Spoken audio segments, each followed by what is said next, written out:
League का अपना एक एथिक्स होता है। एथिक्स के मतलब उसका नैतिक प्रिंसिपल होते होंगे। उस आईपीएल लीग के नैतिक प्रिंसिपल्स ये हैं कि उसका एक बिजनेस मॉडल है। उसको रेवेन्यू कलेक्ट करना है, बड़े पैमाने पर पूंजी इकट्ठा करना है और लोगों को एंटरटेनमेंट करना है। तो ऐसे में उस टीम के पास एक सिलेक्शन कमेटी होगी जो अच्छे अच्छे प्लेयरों का चुनाव करती होगी। और जब अच्छे प्लेयरों के चुनाव की बात आती है तो निस्संदेह वो ऑस्ट्रेलिया का भी हो सकता है, वो बांग्लादेश का भी हो सकता है, वो किसी भी कंट्री का हो सकता है, साउथ अफ्रीका हो सकता है। पाकिस्तान तो पहले से ही गायब थे। हम देखते ही देखते एक नए दुश्मन की तलाश कर रहे हैं जो नहीं चाहिए। इतनी तो सजगता होनी चाहिए इस देश के नागरिकों में या इस देश के पॉलिटिशियंस में, लेकिन ऐसा देखने के लिए नहीं मिल रहा है। मैं राजनीति की अभी बात नहीं करूंगा। देखते ही देखते देश का सेंटिमेंट इस तरह से बदला कि बीसीसीआई ने भी प्रेशर में आ गया। इस प्रेशर के वजह से बीसीसीआई ने केकेआर को ये निर्देश दिया, केकेआर का मतलब कोलकाता नाइट राइडर्स, या उसके मालिक शाहरुख खान को ये निर्देश दिया कि मुस्तफिजुर रहमान के बदले आप किसी दूसरे प्लेयर को ले सकते हैं या किसी दूसरे देश के कंट्री को ले सकते हैं। तो कारण ये है कि क्या बांग्लादेश से रिश्ते खत्म हो जाएंगे?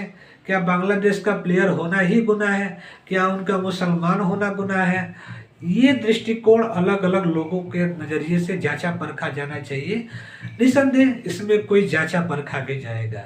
फिलहाल तो अभी ये सिलेबस बंद नहीं हुआ है, ये चलता ही रहेगा। लेकिन बीसीसीआई ने लोगों की भावनाओं का ख्याल रखते हुए ये निर्देश दिया है कि बांग्लादेश के मुस्तफिजुर रहमान हैं उनको रिलीज कर दिया जाए। इससे ये अंदेशा लगाया जा रहा है कि इस बीसीसीआई के फैसले में सरकार की भी कोई मौन सहमति होगी।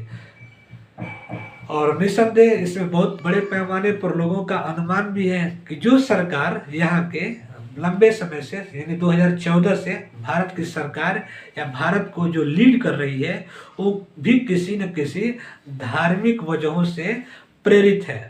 उसका भी एक धार्मिक एजेंडा है। उसको इस बात का सूट करता है राजनीतिक परिस्थितियों में भी और नेशनल नैरेटिव में भी। वो देश के नफा नुकसान और उसके प्रिंसिपल को ख्याल न करते हुए, हालांकि अपनी चतुराइयों में इस बात का ध्यान दिया है कि कोई लिखित जवाब या किसी तरीके के सवाल बीसीसीआई को या कोलकाता नाइट राइडर्स को नहीं दिए हैं। ये उसका चतुराई कहा जा सकता है। लेकिन एक प्रेशर सरकार की तरफ से बनाया गया है कि ऐसे लोगों को नहीं रहना चाहिए। तो सवाल ये उठता है कि क्या देश की राजनीति या देश के रिलेशनशिप इस तरह की भावनाओं से चलेंगे? बिल्कुल नहीं, होना ही नहीं चाहिए। लेकिन ऐसा तत्कालीन राजनीतिक लाभ के लिए सभी देश की पार्टियां, बांग्लादेश की तो बात ही छोड़ दी है, खैर मेरे देश की पार्टियां इस तरह के निर्णय ले रही हैं। हाल ही